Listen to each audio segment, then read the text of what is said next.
선박이 항해를 시작할 때 먼저 하는 일이 있습니다. 묶인 줄을 풀어놓죠. 육지하고 연결시킨 줄을 푸는 거예요. 이 줄은 그대로 두고서 엔진의 힘만 높인다고 항해를 할 수 있는 것이 아닙니다. 우리의 인생도 마찬가지입니다. 열심히만 산다고 되는 것이 아닙니다. 묶인 것을 풀어야 돼요. 그때 하나님께서 예비하신 자유, 하나님께서 허락해 주시는 열매, 하나님께서 허락해 주시는 감사의 바다, 소망의 바다로 거침없이 나아갈 수가 있습니다. 많은 사람들이 묶여 있습니다. 교만에 묶여 있습니다. 부정적인 생각에 묶여 있습니다. 부정적인 생각에 묶여 있으면 입을 열어 하는 말에 다 부정적인 이 말들이 나오게 됩니다. 게으름에 묶여 있습니다. 세상적인 성공만 바라보는데 묶여 있습니다. 미움에 묶여 있습니다. 섭섭함에 묶여 있습니다. 이것을 성경에서는 올무라고 합니다. 그러면 이 올무가 풀어질 수 있겠는가? 풀어집니다. 사람의 힘으로는 풀어지지 않습니다. 하나님의 도움으로 풀어집니다. 그래서 시편 124편 7절 8절에서 이렇게 말씀해요. 우리의 영혼이 사냥꾼의 올무에서 벗어난 새같이 되었나니 올무가 끊어짐으로 우리가 벗어났도다. 우리의 도움은 천지를 지으신 여호와의 이름에 있도다. 사람은 세상을 살다 보면 누구나 올무에 묶일 수가 있습니다. 삼손도 그랬습니다. 삼손이 살아갈 때 잠이 들었어요. 그때 블레셋인들이 와서 그를 묶었습니다. 그런데 삼손은 묶인 줄을 끊었습니다. 어떻게 그 줄을 끊을 수 있었을까요? 나실인으로서 하나님의 언약의 말씀에 다스림을 받고 있었기 때문입니다. 하나님의 말씀은 날선 칼과 같습니다. 복음은 날선 검과 같습니다.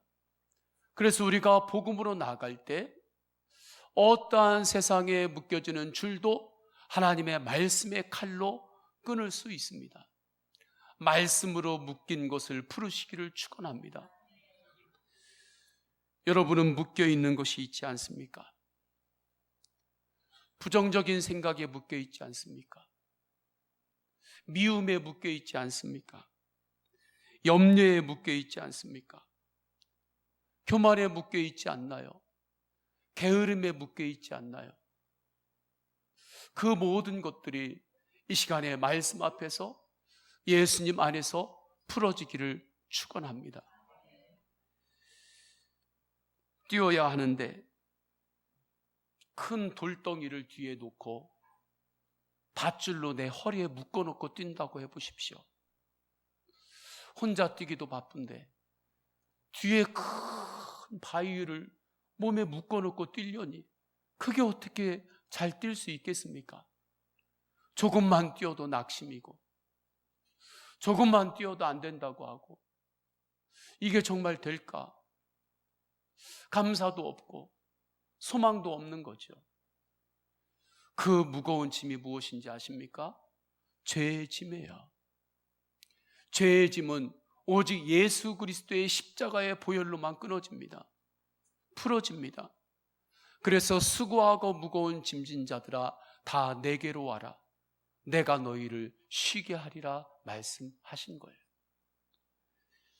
갈라디아 사람들도 묶여 있는 것이 있었습니다. 그것은 거짓 교사들의 가르침이었습니다. 거짓 교사들이 말합니다. 구원은 오직 믿음으로 받을 수 없습니다. 율법에 행위가 있어야 구원을 받습니다.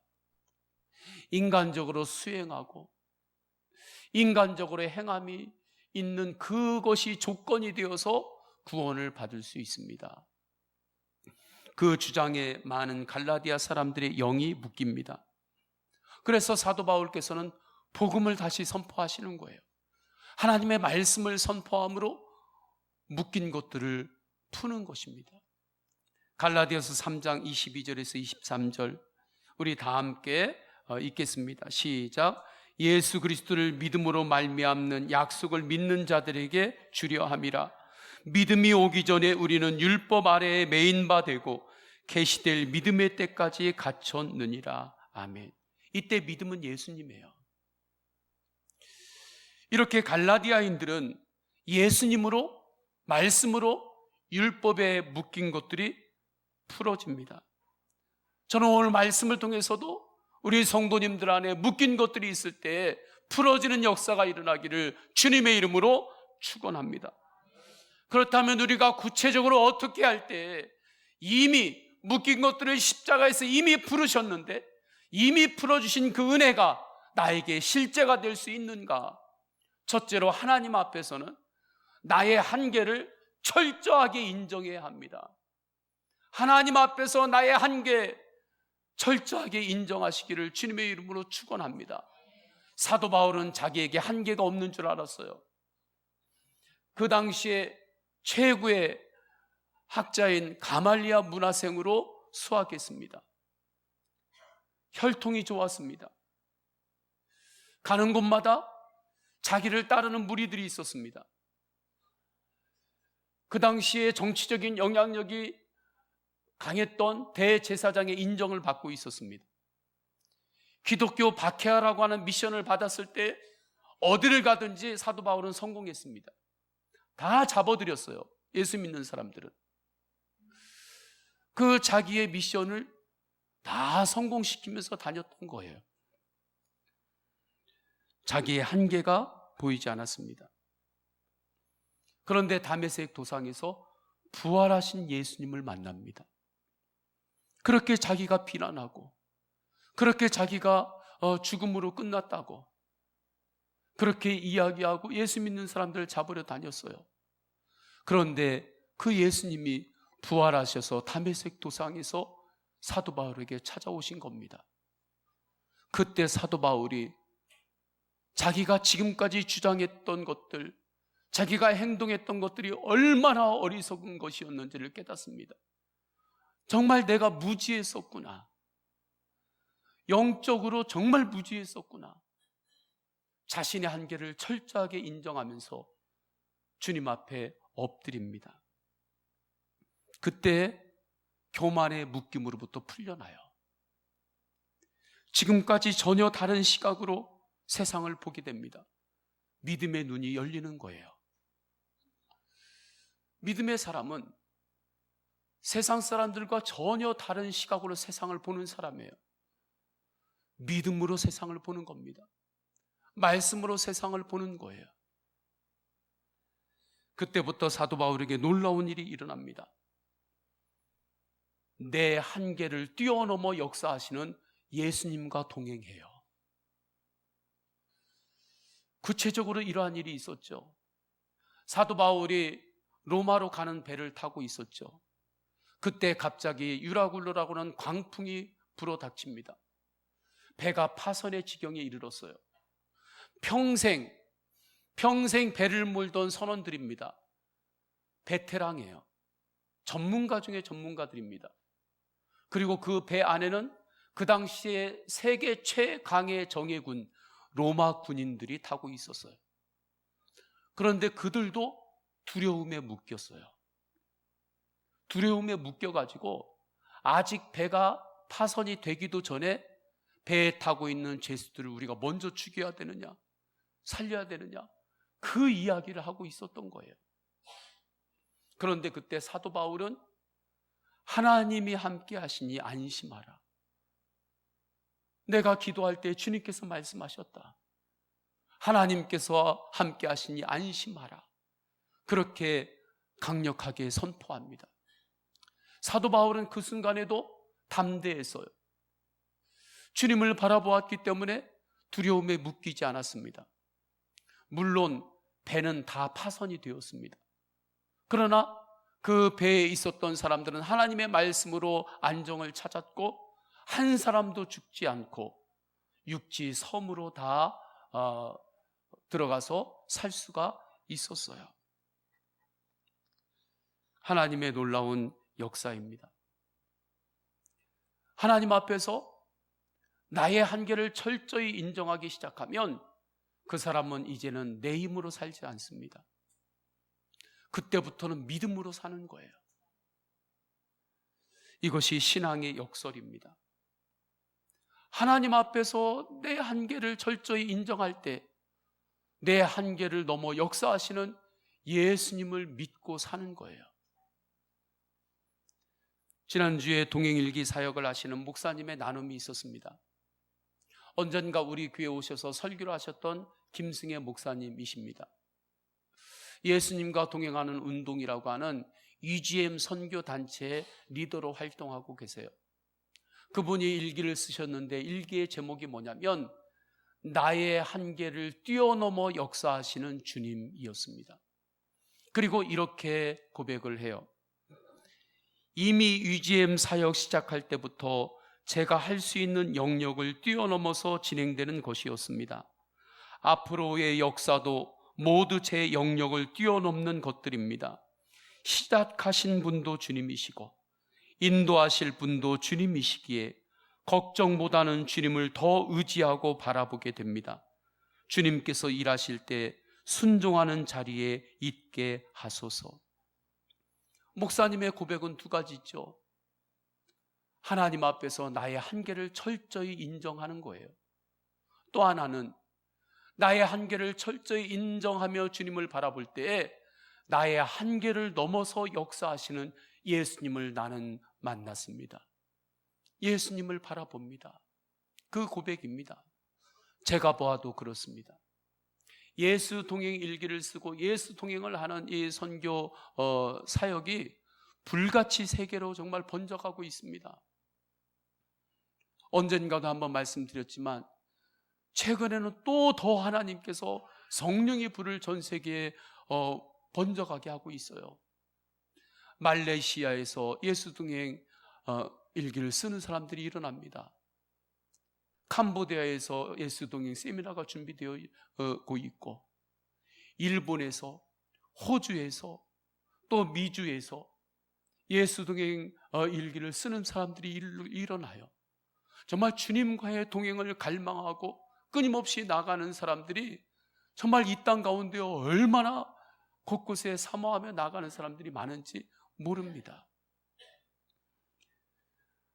정말 하나님 앞에서 내 한계를 철저히 인정하니까 사람의 한계를 뛰어넘어 역사하시는 예수님을 눈으로 보고 있는 거예요. 그래서 그분이 일기를 나의 한계를 뛰어넘어 역사하시는 주님이라고 하는 제목으로 쓰신 것입니다. 미디안 족속과 이스라엘 사람들과의 전쟁이 있었어요. 미디안 족속들, 이방인들의 군인들은 대군이었습니다. 사사기서 7장 12절에 보게 되면 그들의 낙타의 수가 모래알처럼 많았다 표현합니다. 그러니까 미디안 족속의 군인들, 이방 연합군의 군인들이 얼마나 많은 거예요. 낙타의 수가 모래알처럼 많이 있었다, 골짜기에. 그런데 그들과 싸워야 될 기드온의 군사들은 300명이었습니다. 기드온과 300용사입니다.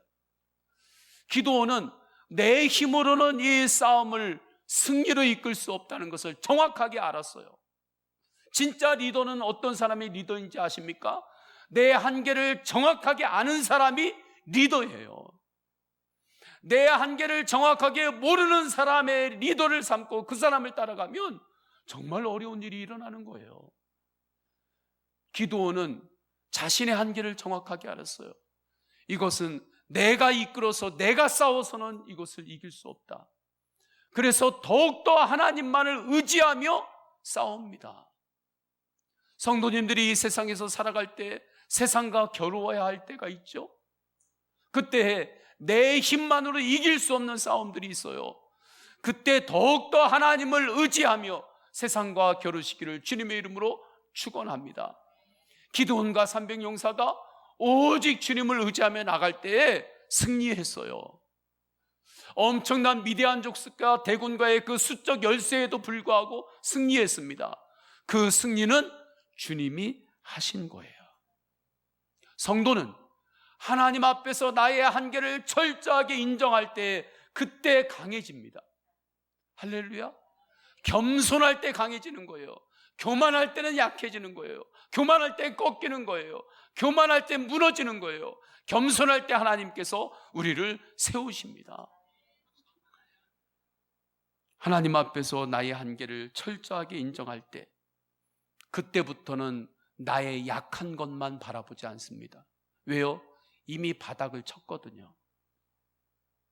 그래서 나의 한계를 뛰어넘는 예수님만을 더욱더 갈망하게 되고 예수님을 더욱더 바라보고 예수 그리스도를 믿는 믿음으로 생각해요. 믿음으로 행동해요. 믿음으로 사는 거예요. 그때 믿음의 역사가 일어납니다. 주님을 더욱더 바라보기 때문에 이제는 낙심하지 않아요. 낙심이 되지 않아요. 낙심이 찾아올 때는 있어요. 그런데 그 낙심이 하루 만에 끝나요. 저도 주님을 바라봅니다. 매일마다 주님을 바라봐요. 주님을 바라볼 때 목회하면서 때로는 왜 낙심이 찾아오지 않겠습니까? 저는 힘을 들여서 달려가는데 그때 때로는 되는 것도 있고 안 되는 것도 있고 벽도 있고 때로는 잘 열리는 것도 있고 때로는 낙심이 찾아올 때가 있죠. 그런데 낙심이 하루가 지나지 않고 다 해결이 됩니다. 하루가 지나지 않고 모든 낙심이 해결이 돼요. 갈라디아서 6장 9절 우리가 선을 행하되 낙심하지 말지니 포기하지 아니하면 때가 이름에 거두리라. 아멘. 이때는 아멘 하시는 거예요. 우리가 선을 행하되 낙심하지 말지니 포기하지 아니하면 때가 이름에 거두리라. 아멘. 왜요? 나는 이미 하나님 앞에서 나의 한계를 인정했기 때문에 그래요. 이제는 나의 한계를 넘어 역사하시는 예수님을 의지하기 때문에 이 말씀이 실제가 되는 것입니다. 그런데도 많은 사람들은 자신의 한계를 하나님 앞에서 인정하기를 싫어해요. 세상에서 내 약점을 보이면 약점 잡히잖아요. 약점 잡히잖아요. 세상이 그러니까 하나님도 그러는 줄 알아요. 그래서 하나님 앞에 내 한계를 인정하지 않고 하나님 앞에 내 약점을 드러내기를 싫어해요. 그래서 하나님께서 인간에게 율법을 주신 겁니다. 율법을 통하여 네가 얼마나 죄인이고 너의 한계가 어디인지 깨달아라. 율법의 근간이 되는 십계명이 있죠. 이 율법 앞에 설 때 인간의 한계가 무엇인지 깨닫습니다. 죄가 무엇인지 깨닫습니다. 1, 2계명이 무엇입니까? 너희 안에 나 외에 다른 신을 두지 말아라. 우상을 섬기지 말아라. 이것이 제1, 2계명이 있죠. 이 말씀 앞에 설 때 하나님을 예배하지 않는 것이 죄입니다. 하나님을 믿지 않고 세상의 다른 것들을 믿고 사는 것이 죄예요. 율법 앞에 설 때 이것이 죄인지 알게 되는 거예요. 이전에는 몰랐어요.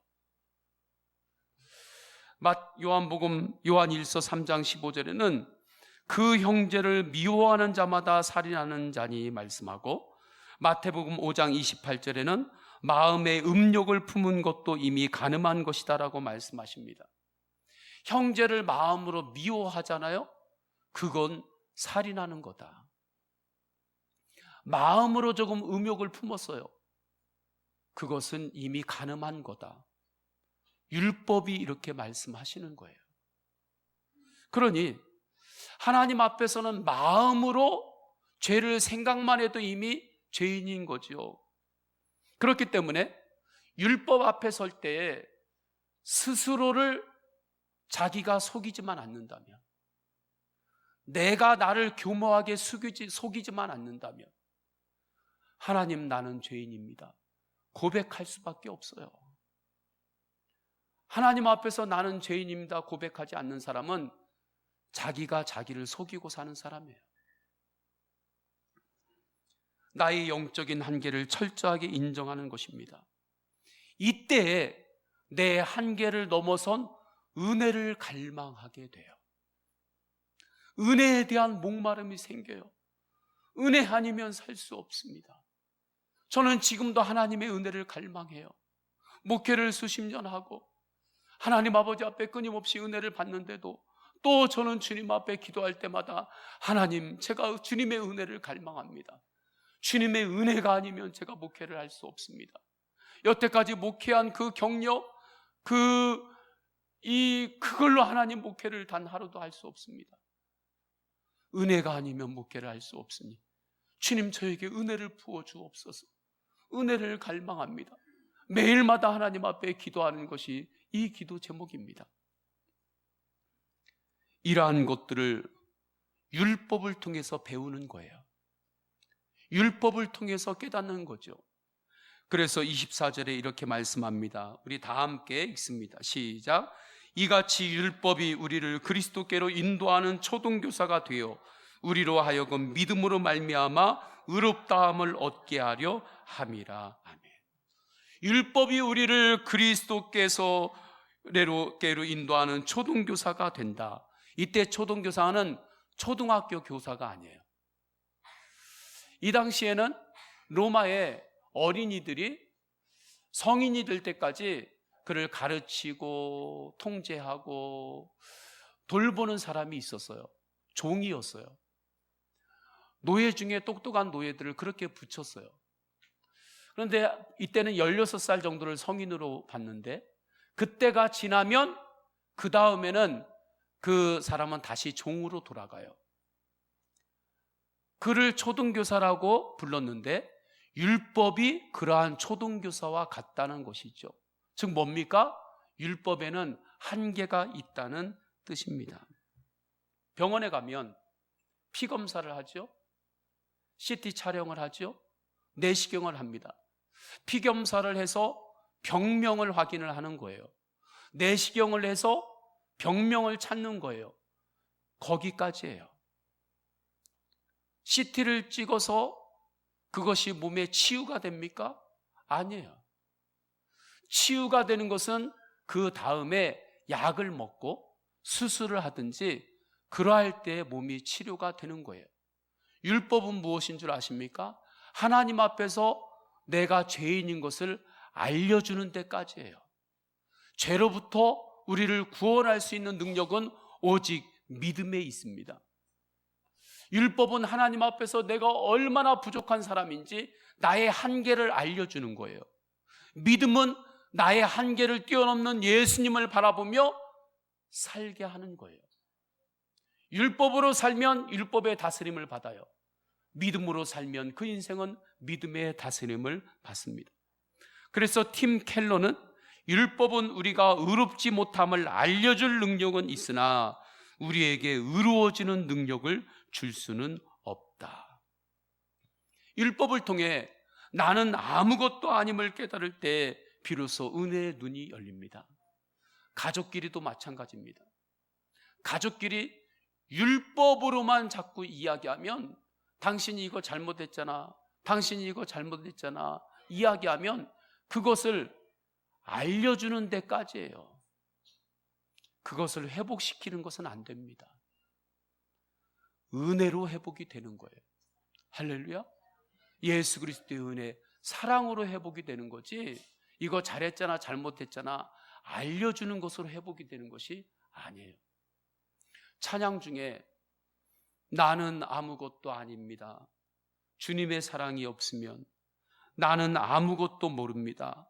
주님의 지혜가 없으면 나는 아무것도 못합니다. 주님의 능력이 없으면 나는 한순간도 못 삽니다. 주님의 생명이 없으면 이라고 하는 찬양이 있어요. 이 찬양의 고백이 무슨 고백을 하는 겁니까? 나는 아무것도 아닙니다. 나는 아무것도 못합니다. 그러나 주님이 함께 하시면 나는 존귀한 하나님의 자녀입니다. 주님이 함께 하시면 나는 모든 것을 할 수 있습니다. 나는 한순간도 못 삽니다. 그러나 주님이 함께 하시면 매일마다 감사와 소망으로 살 수 있습니다. 이 찬양의 고백은 무기력함의 고백이 아니에요. 나는 아무것도 몰라요. 나는 아무것도 못해요. 나는 아무것도 할 수가 없어요. 무기력함의 고백이 아니에요. 십자가의 용사가 고백하는 강한 믿음의 선포예요. 제가 주님 앞에 고백하는 거, 주님, 저는 아무것도 모릅니다. 주님, 그러나 주님께서 함께 하시면 주님의 사명 감당할 수 있습니다. 사도 바울도 믿는 자에게는 능치 못할 일이 없느니라. 사도 바울도 그렇게 고백했어요. 주님이 나와 함께 하실 때에는 나는 아무것도 아니지만 나는 하나님의 아들입니다. 고백할 때 자존감이 올라가요. 저는 자존감이 높은 것 같아요. 수치를 검사하면 자존감이 수치가 꽤 높게 나올 것 같아요. 이유는 무엇인지 아십니까? 나는 아무것도 아닙니다. 주님 앞에 이미 고백하며 한 걸음 한 걸음 나아가니까 그런 것 같아요. 주님께서 나와 함께 하시니, 주님께서 나와 함께 하십니다. 나의 한계를 뛰어넘어서 역사하시는 주님이 나와 한 팀입니다. 그러니까 이 찬양의 고백이 나오는 거죠. 제가 가끔 고백을 하죠. 지금은 천국에 계신 저희 어머님이 평생 동안 하신 말씀이 있었다고. 나는 아무것도 모른다. 나는 아무것도 몰라. 그렇지만 하나는 안다. 하나님 앞에 기도하고 기도하면 하나님께서 풀어주신다. 가장 선한 길로 인도하신다. 제가 신학교에 가서 신세계가 열렸어요. 자유주의 신학책을 읽게 되고, 철학책을 읽게 되고, 사회과학 책을 읽게 되고, 역사란 무엇인가 책을 읽게 되고, 집에 와서는 어머니한테 하는 말이, 어머니는 몰라서 그래요. 몰라서 그렇게 하나님 찾는 거예요. 그렇게 제가 그렇게 이야기하고 따지고 뭐라고 했던 철없던 때가 있었어요. 그러나 그때도 어머님은 그래, 나는 모른다. 나는 아무것도 몰라. 그렇지만 하나님 앞에 기도하면 하나님께서 풀어주신다. 하나님께서 인도하신다. 이것 하나만 안다. 그리고 평생을 기도하시고 기도하셨어요. 하나님 앞에서 철저하게 나의 한계를 인정하시며 사셨습니다. 그러면 그분이 약하게 사셨을까요? 아니에요. 그분은 정말 강하게 사셨어요. 정말 강하게 사셨어요. 부정적인 생각에 묶이지 않았어요. 허영에도 묶이지 않았어요. 게으름에도 묶이지 않았어요. 미움에도 낙심에도 묶이지 않았어요. 소망으로 살았어요. 감사로 승리했어요. 마지막 하나님 앞에 갈 때 마지막 유언도 다른 이야기 안 하셨어요. 감사와 소망, 그리고 하나님만 바라봐라. 그게 마지막 유언이었습니다.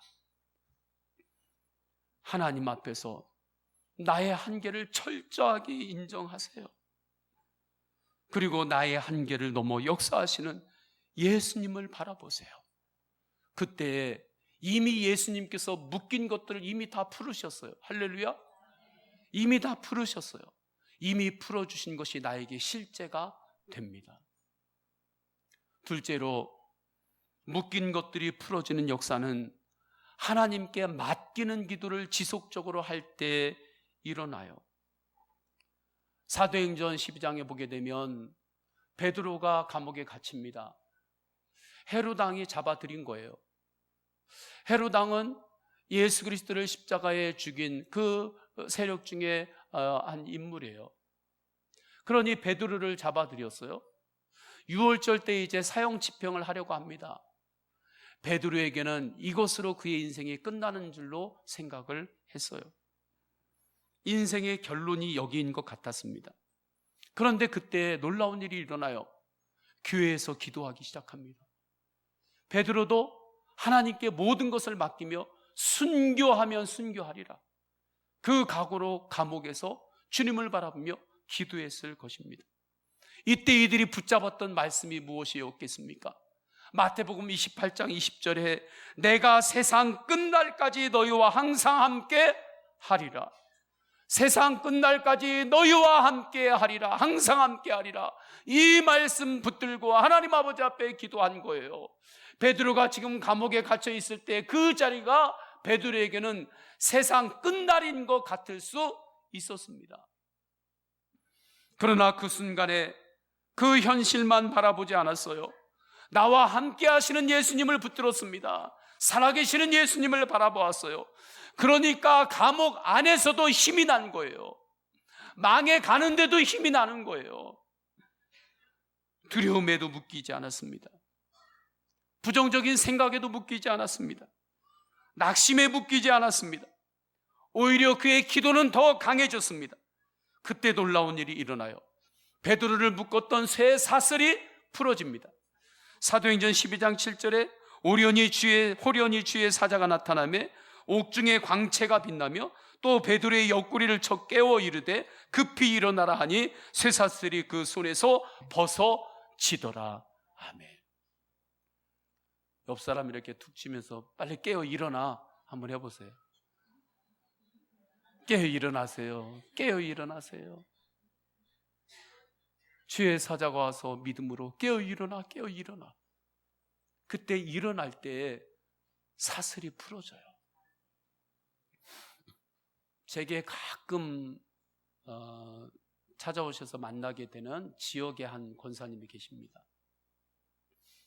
그분은 정말 묶여 있었어요. 사방에 우겨쌈을 당한다고 하는 성경 말씀이 이 사람을 보고 하는 이야기구나 싶었어요. 뭐 가정이면 가정, 자녀, 재정, 사업 모든 것이 다 묶였었어요. 그런데 그분이 그 묶인 것들을 다 풀으셨습니다. 정말 하나님께서 풀어주시고 복으로 인도하심을 바라보게 됩니다. 어떻게 그 묶인 것이 풀어졌는가? 말씀으로 풀었어요. 그분의 표현입니다. 목사님이 말씀을 전할 때 하나님께 온전히 다 맡겨라. 하나님께 다 맡기십시오. 그 말씀을 받을 때에 그 말씀이 나를 향한 말씀이었습니다. 그래서 그때부터 하나님 앞에 다 맡겼습니다. 자식도 맡기고 집안도 맡기고 다 맡겼습니다. 한 번만 맡겨서는 안 됐습니다. 계속 또 생각이 나니까. 그래서 목사님, 저는 하루에 수십 번을 맡겼어요. 맡기고 또 맡기고 또 맡기고 또 맡기고. 부모에게 매를 맞는 자식이 그래도 도망가는 자식보다는 품에 파고드는 자식이 그래도 이쁜 것처럼 하나님 품 안으로 끊임없이 파고 들어가면서 맡기고 기도했어요. 주님께서 풀어주셨어요. 우리 딸이 목사님 꼭 한번 찾아뵈라고 딸이 자꾸 이야기해가지고 목사님한테 한번 찾아왔어요. 그렇게 이야기하고 가시더라고요. 하나님께 삶을 맡길 때 지속적으로 맡기시기를 축원합니다. 똑같은 거라도 한 번 맡겨서 되는 사람이 있고 한 번 맡겨서 안 되는 사람이 있어요. 그 믿음의 분량이. 그러면 10번이고 맡기세요. 10번 가지고 안 돼요? 그럼 100번이고 맡기세요. 하나님 이것을 아침에 맡깁니다. 오전 되니까 또 안 돼요. 하나님 이거 맡깁니다. 맡기며 기도하고 하면 처음에는 하루에 100번을 맡겼는데 그것이 어느 순간에 70번으로 줄어들어요. 어느 순간에 30번으로 줄어들어요. 어느 순간에 3번으로 줄어들어요. 어느 순간에 한 번만 맡겨도 이제 돼요. 그때가 묶인 것들이 완전히 풀어지는 것이 나에게 실제가 되는 순간입니다. 자기 행위인 율법에만 매여져 있지 말라고 말씀하는 거예요. 믿음으로 기도하세요. 예수님을 믿고 기도하세요. 예수님은 십자가 죽음에 묶이지 않았습니다. 부활의 생명으로 우리에게 임재하신 분이 예수님이세요. 주님을 바라볼 때 그 능력이 예수님이 내 안에서 작동하시는 거예요. 그 능력이 나를 다스리시는 거예요. 그래서 25절에 믿음이 온 후로는 우리가 초등교사 아래에 있지 아니하도다 말씀하는 것입니다. 현실은 해석의 대상이지 믿음의 대상이 아니에요. 자꾸 현실에 끌려가지 않기를 축원합니다. 능동적으로 삶을 끌고 가세요.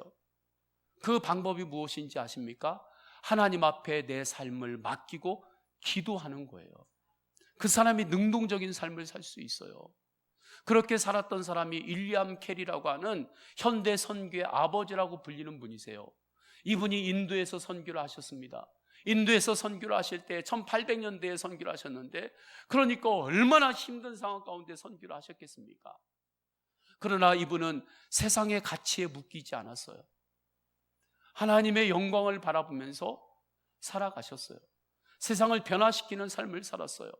그 원리는 저드슨이라고 하는 사람과의 대화에서 볼 수 있습니다. 저드슨이라고 하는 사람이 1812년에 선교사님에게 찾아오세요.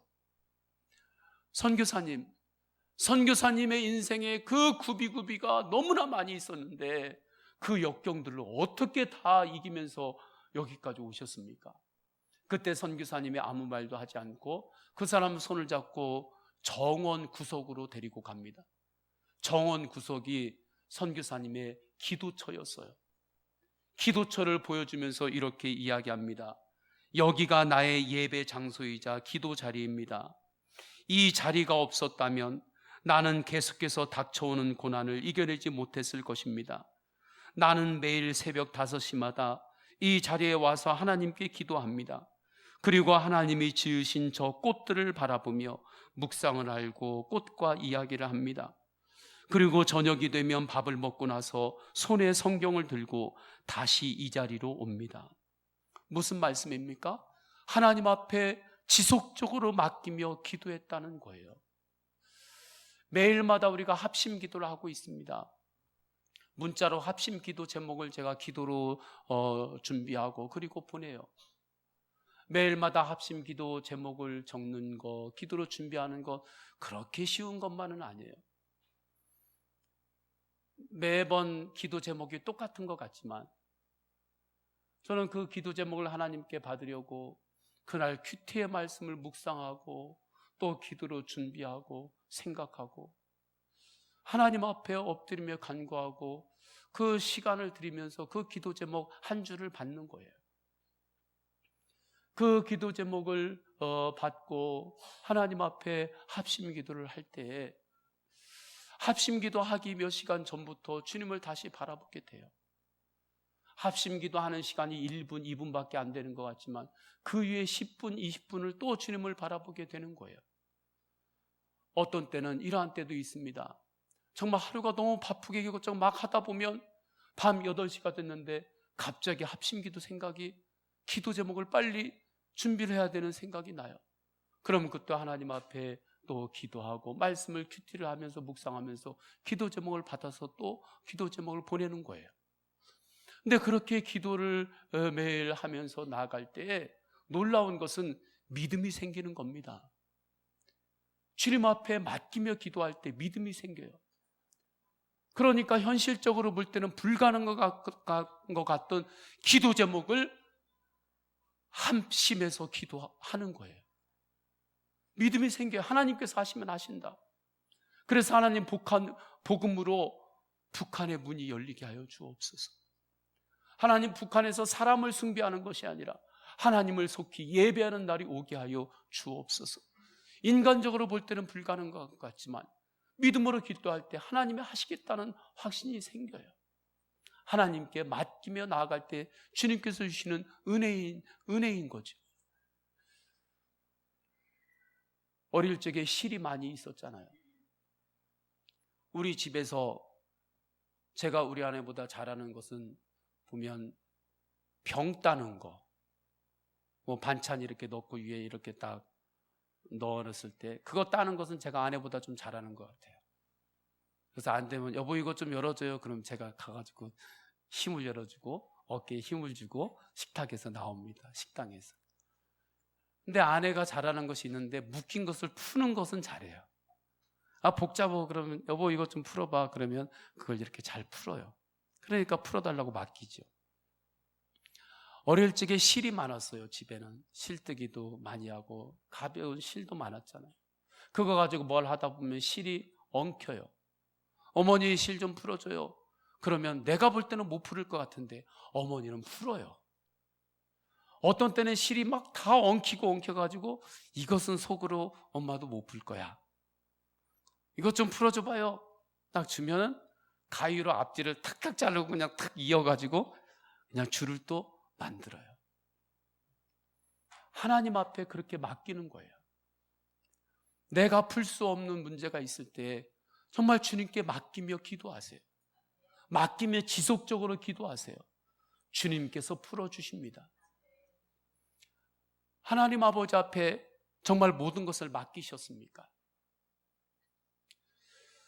아직 하나님께 맡기지 못한 부분이 있지는 않습니까? 자녀입니까? 건강입니까? 미래입니까? 과거의 상처입니까? 모든 부분을 주님께 맡기시기를 축원합니다. 그때 묶인 것이 풀어지는 역사가 나에게 실제가 돼요. 마지막으로 시편 124편 7절 8절 말씀, 설교 처음에 우리가 받았던 말씀을 읽고 다 함께 찬양하겠습니다. 시작. 우리의 영혼이 사냥꾼의 올무에서 벗어난 새같이 되었나니 올무가 끊어짐으로 우리가 벗어났도다. 우리의 도움은 천지를 지으신 여호와의 이름에 있도다. 아멘. 이 시간에 다 함께 찬양합니다. 슬플 때나 즐거울 때나 어떠할 때나 우리의 묶인 것을 부르시고 나를 인도하시는 주님을 찬양합니다. 세상을 너무 좋아하지 마세요. 주님을 좋아하고 주님을 바라보며 우리 이 시간에 찬양하겠습니다.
나는 주님이 좋아요 찬양합니다. 고백하죠. 세상 너무 좋아하지 마세요.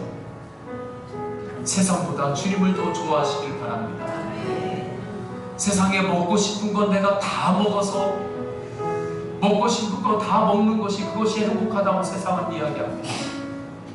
성경에는 그런 말씀이 한 구절도 없어요.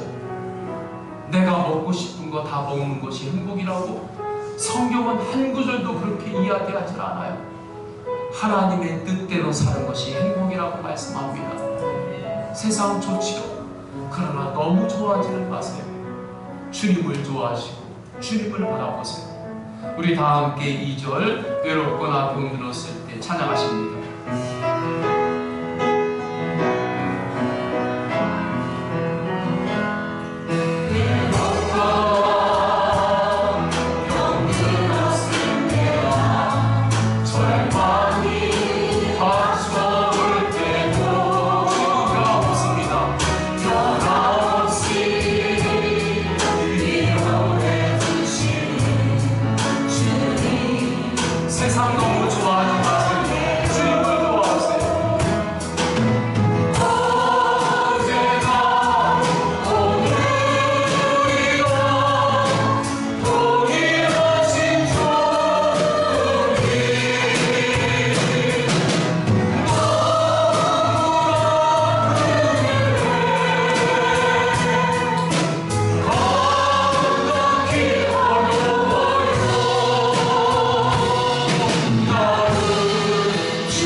십자가에서 이미 우리의 묶인 것들을 다 풀으셨습니다. 그 은혜가 나에게 실제가 되는 것은 하나님 앞에서 나의 한계를 철저하게 인정하는 것입니다. 나의 모든 것을 주님께 맡기며 지속적으로 기도하는 것입니다. 아직도 주님께 맡기지 못하는 것이 있습니다. 아직도 세상의 성공에만 묶여서 삽니까? 주님, 제가 하나님의 영광을 위하여 살겠습니다. 아직도 건강에 묶여 있습니까? 주님께 맡기며 나아갈 때 이 시간에 주님 주신 말씀 붙잡고 통성으로 기도하십니다. 할렐루야. 하나님 아버지, 주님께서 도와주셔서 제가 나의 한계를